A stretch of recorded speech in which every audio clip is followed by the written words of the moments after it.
Welcome back to another episode of Analog Adventures. Today, we have another episode of Tested coming up, and the camera that we're going to be testing is this, Canon SureShot WP1. It's a waterproof point-and-shoot camera, and I was looking for the right opportunity to shoot this camera with, at a lake or at a water park or something like that. And a few months ago, my cousin came into town, my younger cousin, and he told me that he was going on a field trip to the water park. He invited me, so I went along and loaded up this camera with film. So we're going to test out this camera and see if it's functioning properly and see what it looks like. So let's get into the episode.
I thought to wrap up this video, we can bring it back to our first episode. We're outside enjoying the weather, and what are my thoughts on these shots?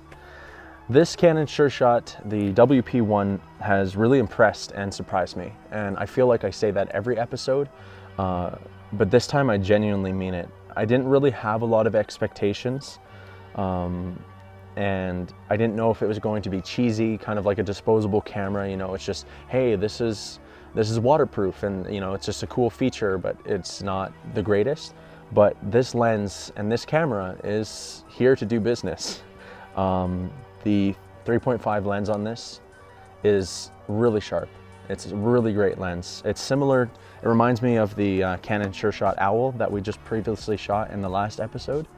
And it's just like a great camera.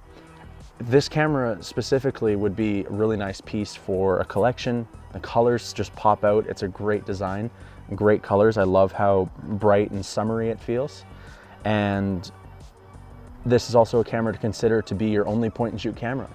If you're the type of person that's just wanting to have those snapshot moments with your friends while you're just out and about doing anything, whether you're at a beach or you're just downtown with your friends, the flash is really even. It gives off these really nice tones, and the lens is super sharp. Like I said, the focusing is on point.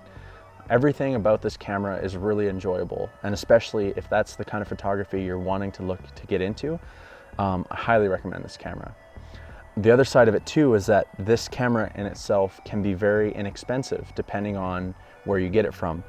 I see them on eBay between $30 to $60 usually, or maybe if something's in more mint condition with like a box and case and stuff like that, maybe $100 at most. I've seen them, but it's a really great camera to be your only point and shoot if you're just wanting to have a point and shoot in your collection with your other cameras. So I really recommend this camera. I'm super happy with how all these shots turned out. So because I think I don't need a script, I have to edit this in now. I just wanted to kind of talk a little bit more quickly about the focusing. The focusing where I wanted the camera to focus is where it would focus, and I was really happy about that. And the other thing I wanted to mention was the viewfinder. This viewfinder is very similar to the Canon Sure Shot Owl. Very big open viewfinder, easy for shooting with if you're on the go, just trying to frame up something.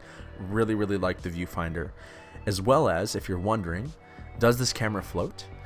Well, yes, it does float. I'm not sure how long it floats for, and I wouldn't really personally test that out, but if you did drop it, at least you can still grab it before it sinks.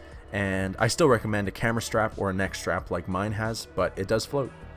Also to remember, not to sound like Captain Obvious here, but remember to wipe off the lens if you've taken it into the water, because there might be water droplets that are still on the lens, and these might give you a blurry effect or kind of like a haziness on any lights that are in your shot or anything like that. So if you want a clean shot, just remember to wipe off the lens a little bit to get those water droplets off. Sorry, we'll get back to the end of the video. I should really do a script, because now I'm going to be doing more of this if I don't do a script. So enjoy the rest of the video. The water park was amazing. Like it's a really cool water park. We enjoy going there every once in a while. It's one of the largest malls in North America, West Edmonton Mall.